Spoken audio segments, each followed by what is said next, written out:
Seigneur, nous nous réunissons ce matin pour t'élever, t'adorer, comme tu le mérites, parce que nous sommes créés pour ça, pour t'élever, te louer, t'adorer. Merci pour la transformation de nos cœurs, Seigneur. Tu purifies nos cœurs, nos pensées, Seigneur.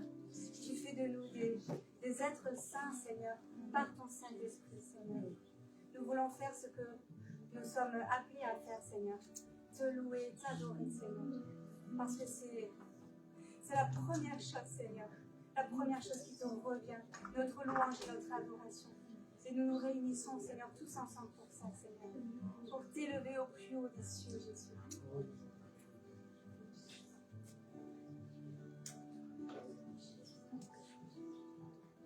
Père, nous voulons te remercier pour le don du Saint-Esprit. Amen. Merci parce que tu nous as donné de ton esprit. C'est parce que nous avons reçu de ton esprit que nous pouvons te louer par l'esprit. Nous voulons faire monter vers ton trône de gloire, Seigneur, notre reconnaissance, notre admiration, toute notre joie, notre paix, Seigneur. Tu es notre paix, tu es notre soutien dans l'épreuve. Tu es celui qui nous accompagne. Tu n'abandonnes aucun de tes enfants. Même si quand on ne te voit pas, Seigneur, tu es là, tu es à l'œuvre. Et je veux déclarer ce matin que tu nous libères encore par ton esprit. Tu viens détruire ce que l'ennemi a semé dans nos cœurs. Des fois, Seigneur.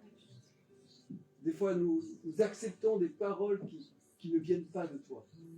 Seigneur, alors que toi, tu as les paroles de la vie éternelle. Seigneur, je veux déclarer ce matin que tes paroles sont bien plus puissantes et bien plus fortifiante que celle de l'ennemi. Seigneur, merci pour la vie que tu communiques ce matin. Merci pour ton esprit. Nous t'accueillons, Saint-Esprit. La personne du Saint-Esprit est au milieu de nous, en nous. Tu n'es pas loin, tu es tout près de nous. Tu es en nous. Waouh, quelle grâce. Je te bénis, Seigneur. Je te bénis ce matin, je te bénis chaque matin pour tout ce que tu fais. Ta présence, pour ton soutien dans l'épreuve, et puis aussi pour toutes les fois où tu m'accompagnes dans les moments de joie et de paix. Sois glorifié ce matin, sois élevé. Quel amour, quel amour, quel amour tu as déversé. Les yeux s'ouvrent sur cet amour, nos yeux spirituels s'ouvrent ce matin.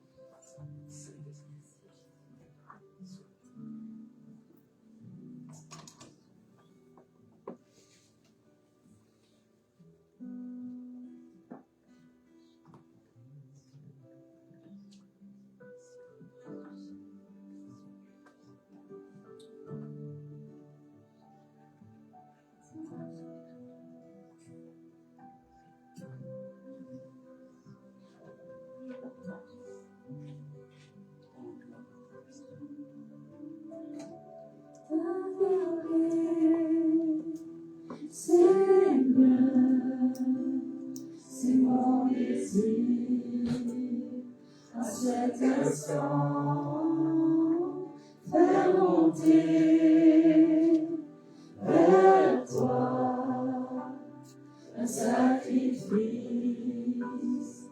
de louange, t'adorer, Seigneur, c'est mon désir en cet instant. Faire monter vers toi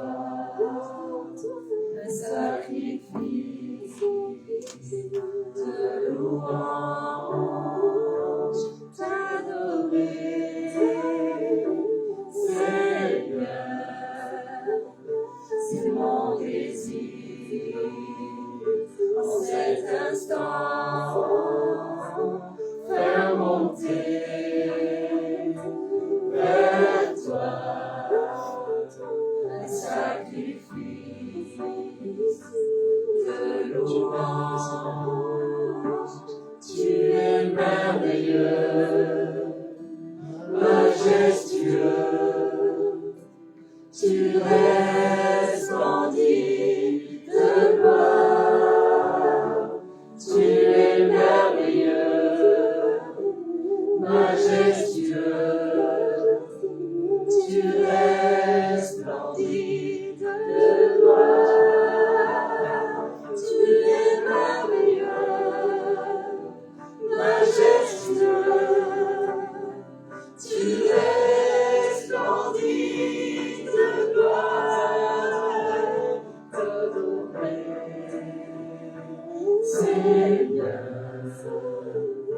c'est mon désir. En cet instant, faire monter vers toi un sacrifice de louange. Tu es merveilleux, Tu es merveilleux, majestueux, tu resplendis de gloire. Tu es merveilleux, majestueux,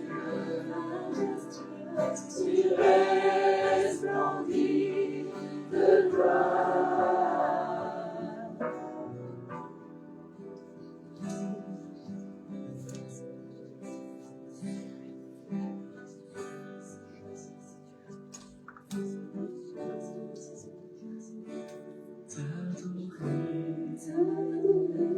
Seigneur, c'est mon désir. En cet instant, faire monter vers toi un sacrifice de louange, t'adorer. Seigneur, c'est mon désir. En cet instant, tu es merveilleux. dis-le au Seigneur, tu es majestueux, et tu resplendis de gloire. C'est toi aussi, Jésus. Tu resplendis de gloire.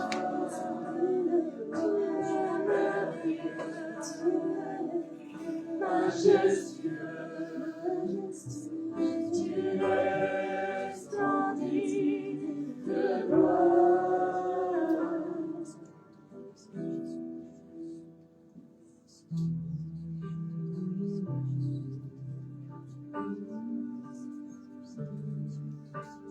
Dieu est pour nous, qui pourra nous arrêter? S'il est avec nous, qui sera contre nous? Si Dieu est pour nous, qui pourra nous arrêter? S'il est avec nous, qui sera contre nous? Si Dieu est pour nous, qui pourra nous arrêter? S'il est avec nous, qui sera contre nous? Si Dieu est pour nous, qui pourra nous arrêter? S'il est avec nous, qui sera contre nous? Amen. Si Dieu est avec nous, personne ne peut nous arrêter. Il est vivant, il vous aime, il vous chérit. Il aime tellement votre louange.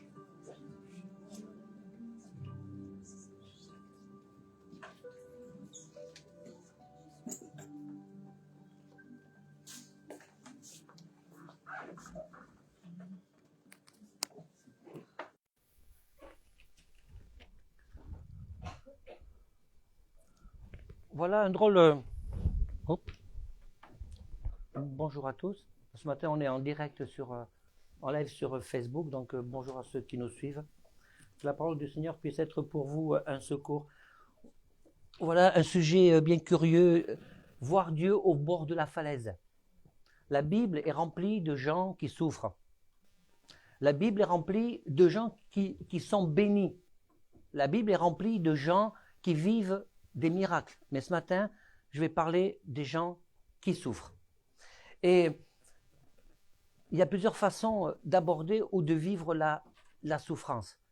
Je vais me concentrer sur un aspect pour pouvoir gérer ça. On peut chanter, on peut prier les uns pour les autres, pour que Dieu vienne à notre secours. On peut se sentir à un moment donné à une extrémité de notre souffrance dans n'importe quelle situation et nous croyons que Dieu veut toujours venir à notre secours.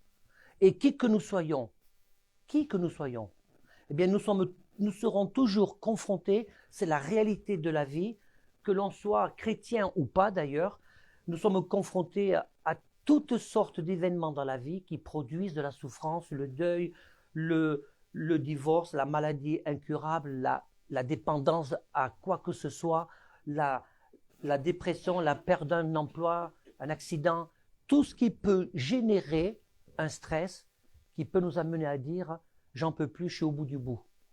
Je n'en peux plus, je suis au bout du bout.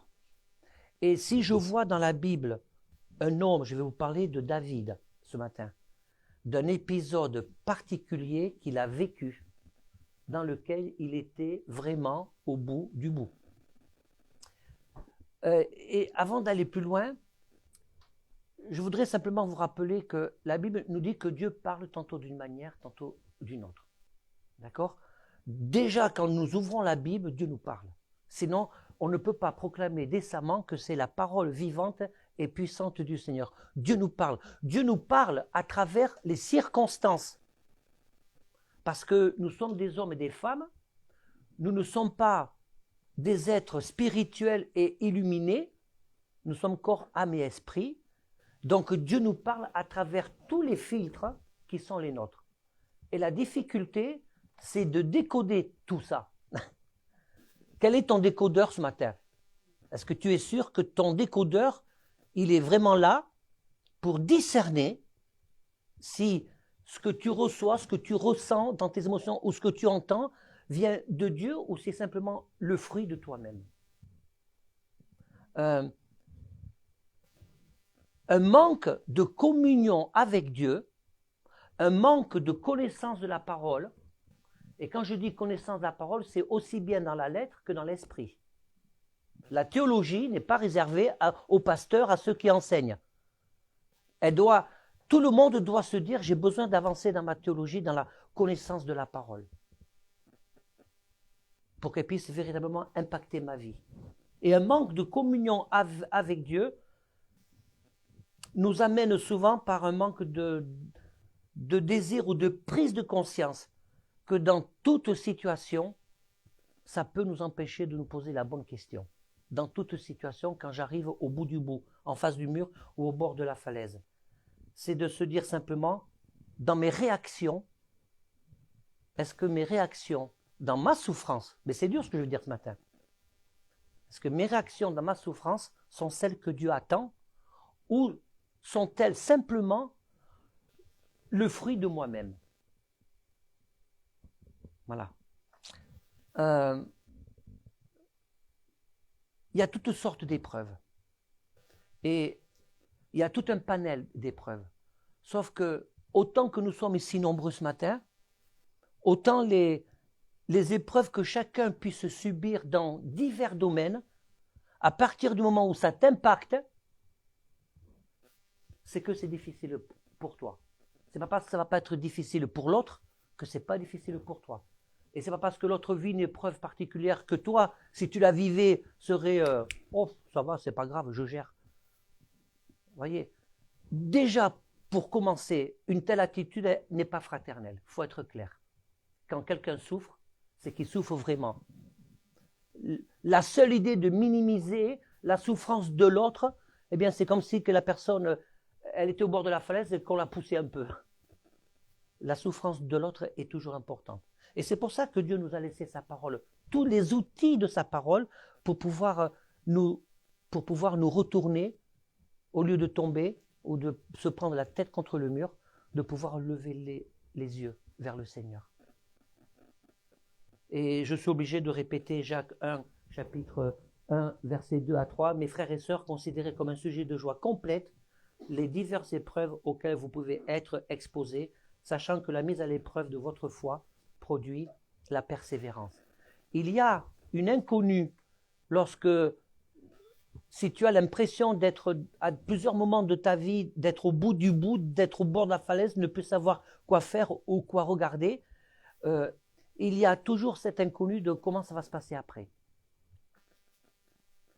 Nous devons réfléchir à la lumière de la parole de Dieu, ça va être le sujet de ce matin, nous devons réfléchir quand nous sommes en situation quand quelqu'un est en situation de souffrance. Si tu es ce matin en situation de souffrance ou en situation où tu te dis, ben, c'est pas juste. Nous avons toujours naturellement une première réaction, qui est souvent une surréaction.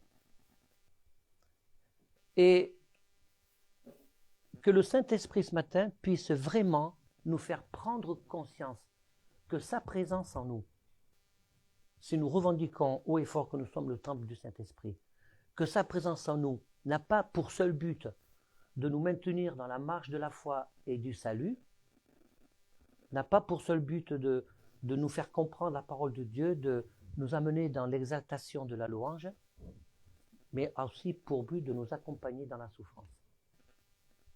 A aussi pour but de nous accompagner dans la bénédiction. La Bible dit, il y a un temps pour tout. Le psaume 23 nous dépeint toutes les tranches de la vie réelle. J'ai dit il y a longtemps dans une prédication, j'en ai même fait une citation personnelle, nous avons tous un idéal, on aimerait tout supporter, on aimerait tout vivre comme des vainqueurs. Alors je vais vous dire une chose, Dieu n'est pas dans le monde idéal. On cherche tous un idéal, et c'est normal, c'est comme ça que l'être humain fonctionne. Là où c'est moins normal, c'est de vouloir vivre dans cet idéal et que nos pensées soient braquées que sur de l'idéal. Et ça ne fonctionne pas. Dieu, il est présent vraiment dans le monde réel. Dieu n'est pas présent dans le monde idéal. Je vais vous faire un petit sketch. Imaginez une personne là, qui est là, j'ai quelque chose de très important à lui dire. Et je ne peux pas parler fort. Je veux lui dire à cette personne qui est là. Mais au lieu de lui dire là, je vais me tourner vers une autre personne, je vais lui dire la même chose tout doucement, mais ça ne va pas produire de résultat parce que la bonne personne n'a pas l'information qu'elle devrait avoir. Et parfois, soyons honnêtes, ne faisons-nous pas comme ça avec Dieu. On veut dans notre imaginaire, dans notre idéal, que Dieu agisse, mais on ne rentre pas dans le chemin que Dieu attend. L'histoire de David, on la trouve dans le psaume 24. Et avant de vous lire le psaume 24, je vais vous parler du contexte. Vous savez que David n'était pas roi encore là, à ce moment-là, il n'était pas roi, et Saül était en train de le poursuivre pour le mettre à mort. Saül avait une armée de plus de 3000 hommes, et David, il avait 600 hommes. Et David fuyait, a passé sa vie à fuir avant que Dieu l'élève au rang de roi d'Israël. Je ne vais pas refaire toute l'histoire de Saül. Dieu avait choisi David comme futur roi. Il avait ouais. Et voilà que David se retrouve dans une situation, il s'est piégé lui-même dans sa fuite. Il était dans le désert de Ziph. David avait un allié. C'est important d'avoir des alliés, des personnes de confiance. Et son allié, c'était Jonathan, le propre fils de Saül. Et Jonathan est venu le prévenir que l'armée de son père était sur le point de tomber sur lui. Il était dans le désert de Ziph. Et Jonathan l'a rassuré, a dit, ne t'inquiète pas. Mon père ne te tuera pas, tu seras roi. Moi, je vais te dire quelque chose ce matin. Ne t'inquiète pas. Tant que tu marches avec le Seigneur, tu arriveras à vaincre ce qui te paraît impossible. Mais reste à l'écoute. Et les Ziphiens, ceux qui habitent dans le désert de Ziph, sont allés voir Saül et sont allés le renseigner sur la position de David. Et quand David a appris ça, il est parti. Il est parti dans le désert on le retrouve dans tout le chapitre 23. Il a changé d'endroit. Il était dans un lieu secret et sécurisé. À un moment donné, Saül a repéré la position de David. Et David, il était fichu, vraiment. C'était dans une espèce de cuve, et toute l'armée de Saül est entourée David et ses 600 hommes. C'était fini. Humainement, c'était fini. David, il était vraiment au bord de la falaise, au bout du bout. C'était terminé.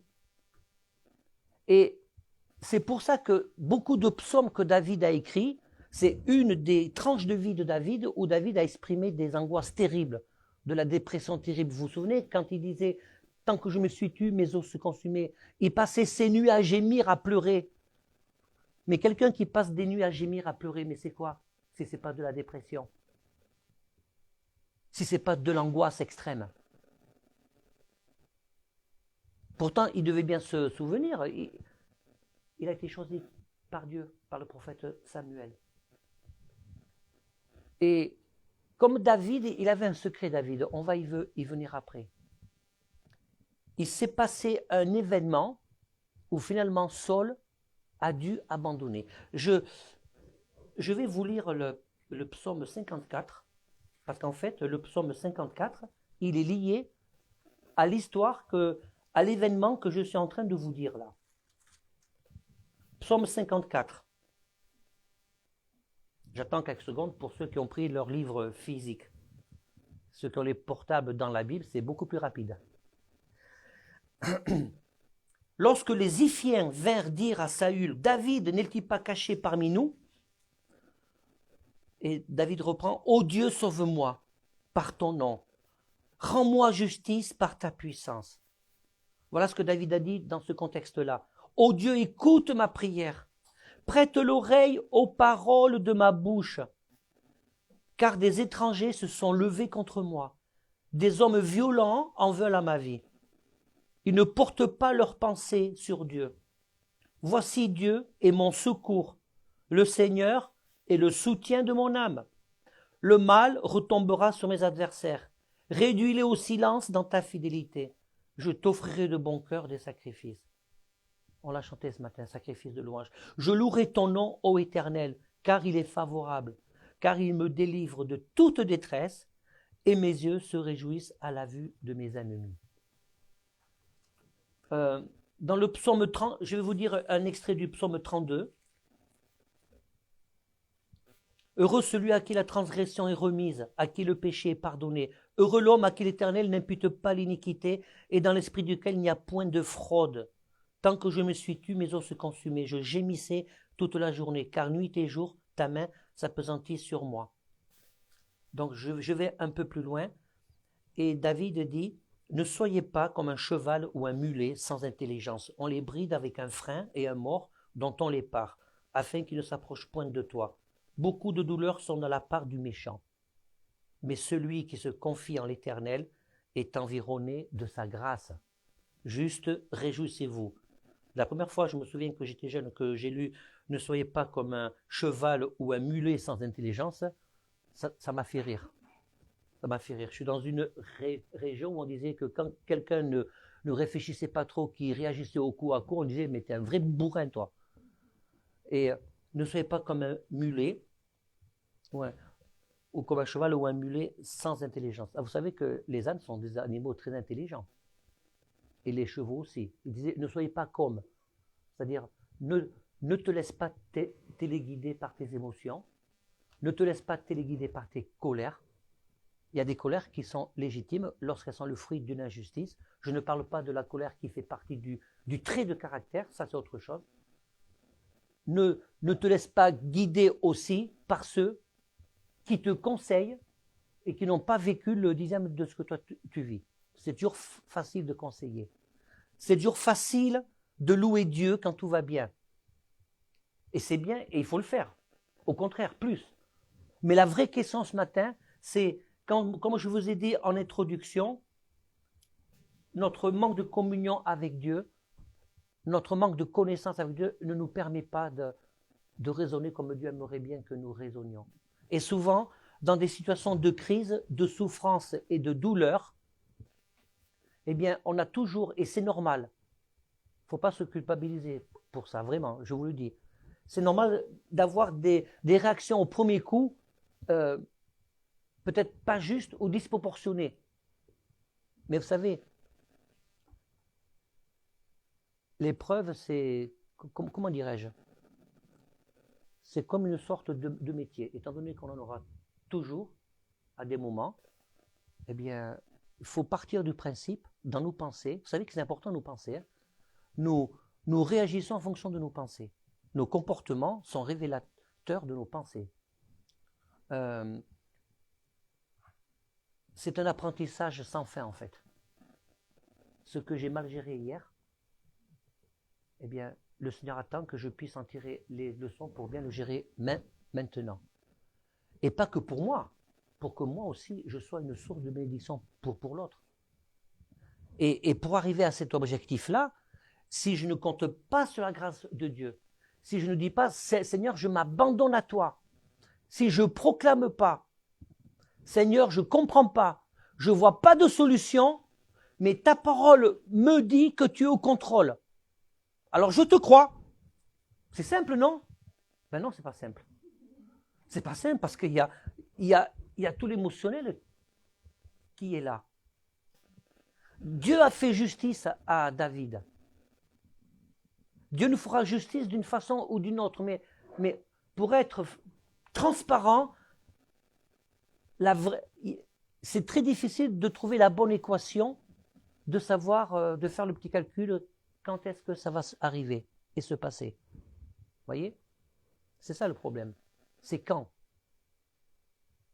Notre point faible, c'est cette notion de temps. Combien de temps je suis capable de rester au bord de la falaise ou au pied du mur. Et Dieu a utilisé des circonstances totalement dingues, totalement incroyables. Il a créé des circonstances pour faire fuir Saul devant David, alors que David était planqué, qu'il avait le trouillomètre à 0. On est venu informer Saul que les Philistins étaient en train de l'attaquer. Donc il a dû replier toute son armée, il a dû partir pour défendre son territoire. Et David a pu changer de place. Vous imaginez? Il a pu changer de place. David a encore vu la main de Dieu. Et au chapitre 24, il se passe quelque chose d'incroyable, et c'est là où je veux en venir. La différence avec David, c'est que David connaissait Dieu. Alors, il n'avait pas la Bible que nous avions aujourd'hui. Il connaissait Dieu parce qu'il avait une communion intime, réelle et profonde avec Dieu. David, il était foncièrement honnête. Il ne disait pas, oui, bon, c'est bon, ça va. C'était tout le contraire. David, il savait se mettre à nu devant Dieu. Et on peut le dire comme ça aujourd'hui, cette puissance spirituelle qui émanait de la vie de David, c'est parce qu'en toutes circonstances, il a fait une découverte, je crois. C'est qu'il a puisé sa force dans la puissance de la louange, il a puisé sa force dans la puissance de l'adoration, il a puisé sa force dans cette puissance de foi que quoi qu'il arrive, il sait qu'à un moment donné, Dieu va agir. Et en attendant, c'est ça, je vais vous parler de temps. Qu'est-ce que je fais si je crois de tout mon cœur que Dieu agit? Comment je fais pour supporter ce temps-là qui forcément est pénible et difficile? Comment je fais? N'est-il pas écrit que le juste vivra par la foi? Souvent, ce verset m'a interprété parce qu'on pense souvent à l'argent. Hein, j'ai pas de quoi finir mon mois, le juste vivra par la foi. C'est aussi ça, mais c'est pas fondamentalement ça.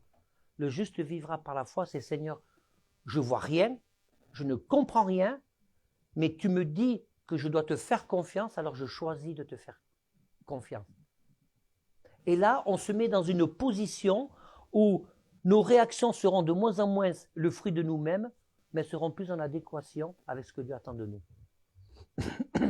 Et si je suis en adéquation avec ce que Dieu attend de moi, eh bien je permets à Dieu d'agir.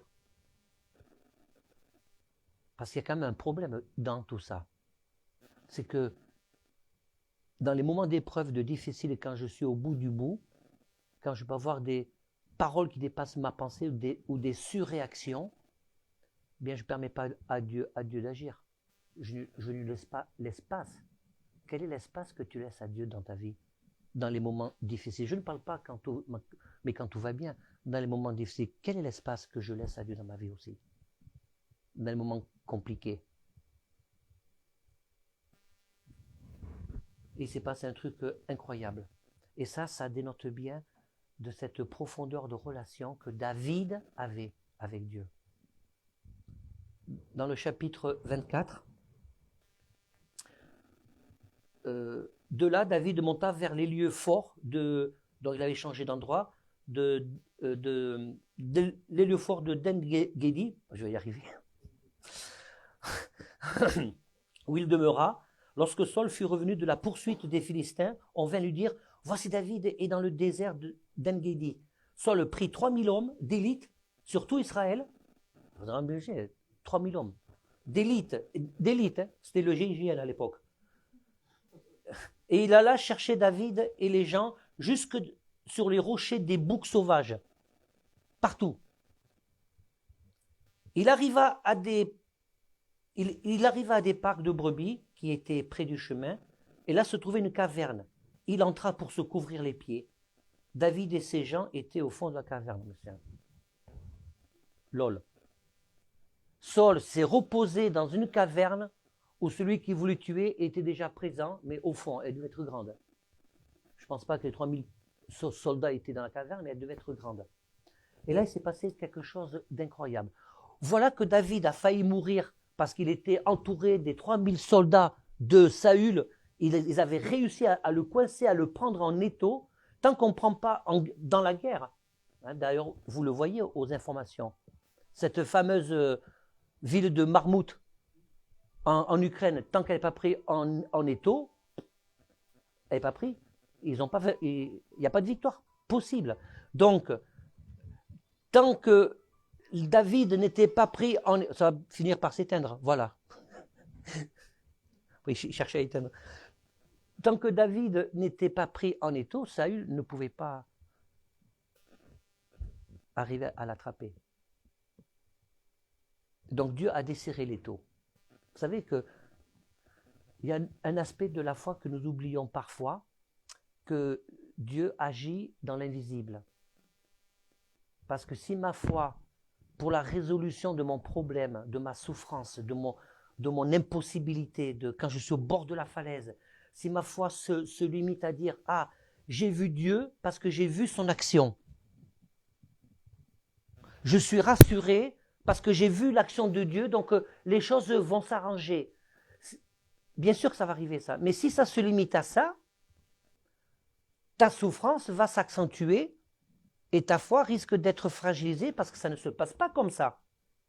Ça, c'est la vérité. Dieu agit dans ce que nous ne voyons pas. Dieu agit dans l'invisible. Et là, en l'espèce, là, Dieu agit dans l'invisible. Il a créé des circonstances militaires, de conflits militaires, pour que Saül abandonne sa poursuite. C'est fou, ça. Il n'était pas au courant, David. Il a pris un peu plus tard. Donc David, stratégiquement, a changé d'endroit. Il est allé se planquer dans cette caverne. Saül est arrivé dans la même caverne. Et voilà que si tu n'es pas en communion avec le Seigneur, tu peux faire des erreurs lourdes de conséquences. Les gens, mais c'est évident, les gens autour de David, ils disent « Ton épreuve est finie, je te prophétise que ton épreuve est finie. » Il y a certainement qui ont dû parler comme ça. Petite parenthèse, il faut faire attention à ceux qui...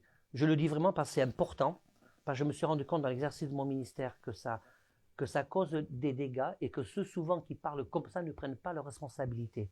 Si tu es sûr de parler de la part de Dieu, tu as intérêt à être sûr, parce qu'il faut assumer après. Dieu m'a dit que. Ça m'est arrivé de dire, c'est assez rare, de dire à quelqu'un, Dieu m'a dit que. Mais quelqu'un qui parle comme ça, d'une façon légère, Dieu m'a dit que ceci, cela. De toute façon, quand Dieu parle, c'est toujours en cohérence avec sa parole.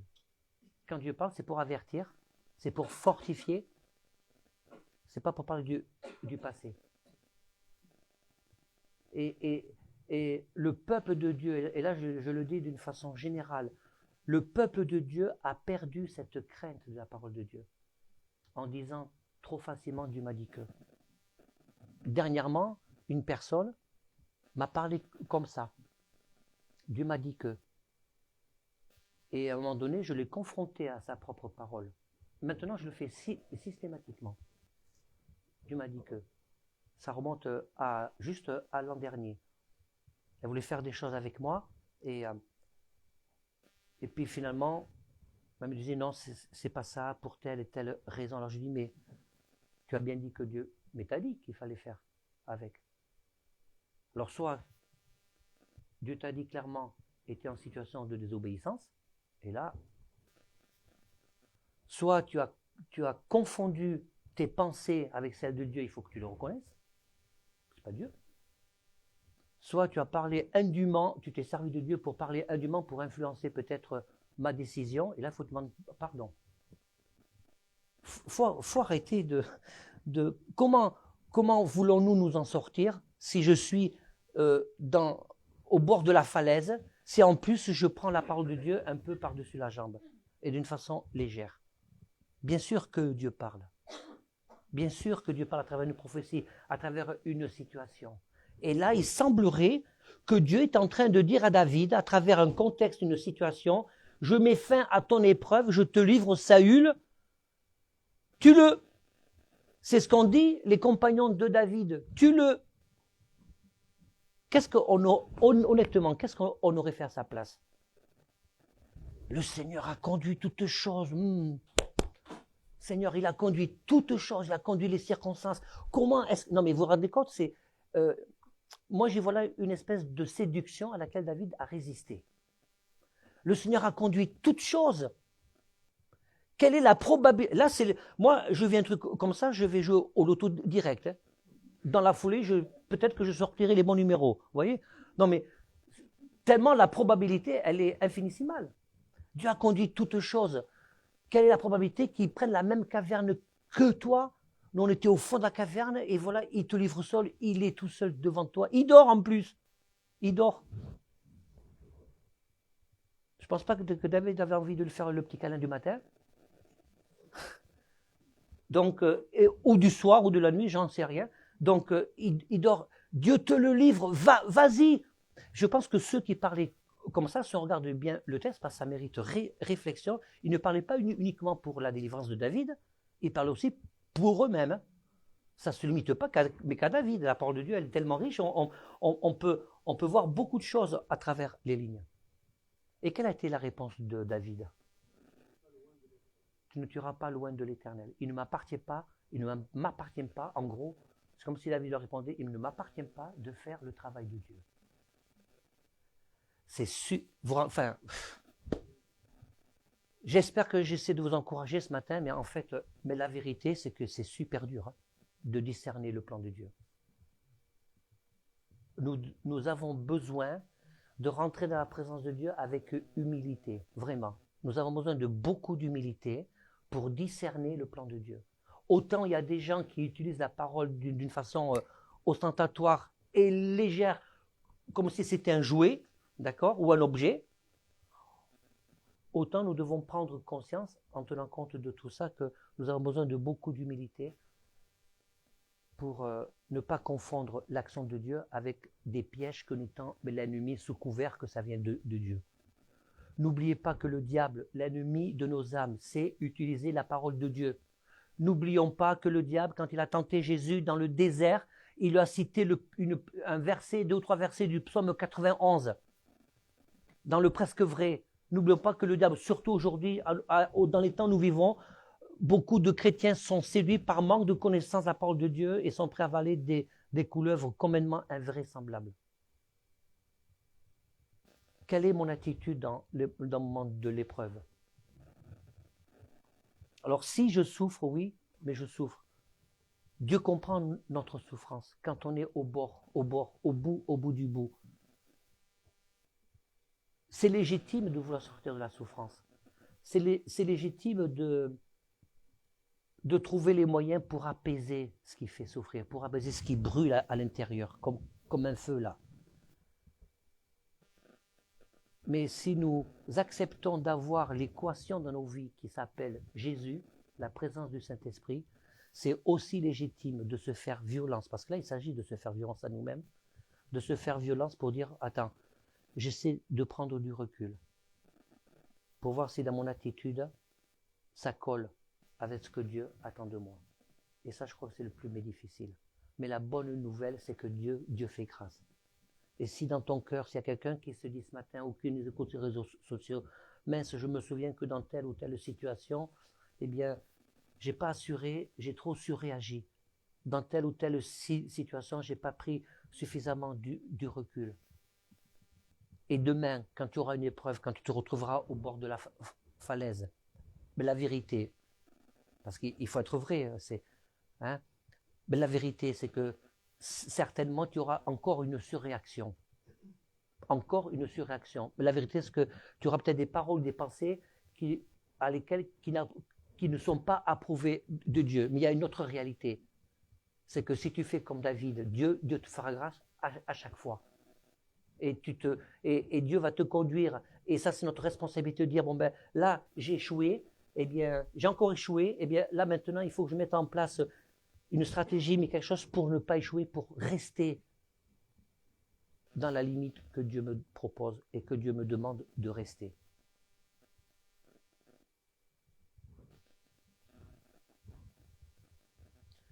Vous savez, je vais terminer par là, les psaumes. Le psaume 54 qu'on a lu, le psaume 32, tous les psaumes, il y a des points communs. Je l'ai dit la dernière fois, David avait cette capacité de se mettre à nu devant Dieu et d'être cru en parole. Il exprimait, il mettait des mots sur ses souffrances. C'est ce que je relève comme 3 points communs que je relève dans tous les psaumes. C'est l'expression de son état d'âme. C'est la proclamation de la fidélité de Dieu dans l'adversité. Ça, c'est la foi. Seigneur, je ne comprends pas, je suis en pleine tempête, mais je proclame que tu es fidèle. Il n'y a que la présence, l'onction du Saint-Esprit en nous qui nous amène à faire ça. Parce que ce n'est pas humain de dire ça, d'accord? Ce n'est pas humain.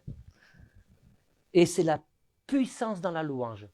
Reprenez tous les psaumes. Vraiment, je vous invite ce mois-ci à refaire la lecture des psaumes. Il termine, le psaume 32 et 33, il gémit de douleur dans la présence de Dieu. Il exprime sa douleur. Et après, il proclame Dieu comme si que rien n'était. Il proclame Dieu comme si que rien n'était. Il encourage les autres à rentrer dans la louange. Je vous demande au groupe de louange de venir. Il encourage les autres à rentrer dans la louange. Il proclame la puissance de Dieu. Louer Dieu dans l'adversité, c'est une attitude de foi puissante, frères et sœurs. Louer Dieu dans l'adversité. David était entouré de personnes formidables, incroyables, qui étaient avec lui dans l'adversité. Mais ces personnes-là aussi, dans leur souffrance, elles n'avaient pas la même relation avec Dieu, donc elles n'ont pas été toujours de bons conseils. Et David a dit, on ne touche pas loin de l'Éternel, parce que ce n'est pas mon rôle de faire ça. Ce n'est pas ma prérogative. Il a eu ce discernement. Ah, si ça s'était passé dans le Nouveau Testament, on aurait dit qu'il était rempli du Saint-Esprit, il avait eu ce don de révélation et de discernement. Mais il avait l'Esprit de Dieu en lui, David. Pas tout le monde l'était, ouais. Il n'y a que 2 personnes qui ont été ouais dans la Bible, c'est David et Saül. Et comme je parle de mon idéal et de mauvais conseils ou de mauvaise théologie, tout à l'heure, je vais vous dire quelque chose. Un pasteur n'est pas plus loin qu'un chrétien qui est né de nouveau. Il y a une mauvaise théologie, une mauvaise croyance, que quand un responsable d'un pasteur fait quelque chose, on couvre toutes les bêtises parce que c'est loin de l'Éternel, on ne touche pas. Ça, c'est faux. Et ça provoque des souffrances, des injustices inadmissibles dans le peuple de Dieu. Et ça amène des chrétiens à se comporter comme des gens du monde. Et ça nous empêche, comme je le disais tout à l'heure, d'avoir des réactions qui sont le fruit qui nous amènent à avoir des réactions qui sont le fruit de nous-mêmes et qui ne sont pas ce que Dieu attend. Si nous avons le Saint-Esprit en nous, de fait, tu es loin. Amen. Tu es loin. Nous sommes loin de la part du Seigneur. Un pasteur n'est pas plus loin qu'un chrétien. Il a simplement reçu quelque chose de plus en fonction des ministères. Les uns ont reçu quelque chose de plus que les autres pour pouvoir accomplir la mission. Vous voyez, je veux dire, Dieu donne les outils. C'est biblique, hein? Dieu donne en fonction de la répartition de foi qu'il a, que le chrétien a trouvé ou que Dieu a donné. Que Dieu a donné. Donc gloire à Dieu pour ceux qui font de grandes choses. Gloire à Dieu pour ceux qui font de plus petites choses. Et la valeur de Dieu, c'est pas que tu fais des grandes ou des petites choses, c'est que tu fais ce que Dieu demande. Point. C'est tout. Ni plus, ni moins. Ça, c'est un principe biblique. Ni plus, ni moins. On va chanter ce chant et on va passer un temps dans la louange. Je voudrais, avec le groupe de louange,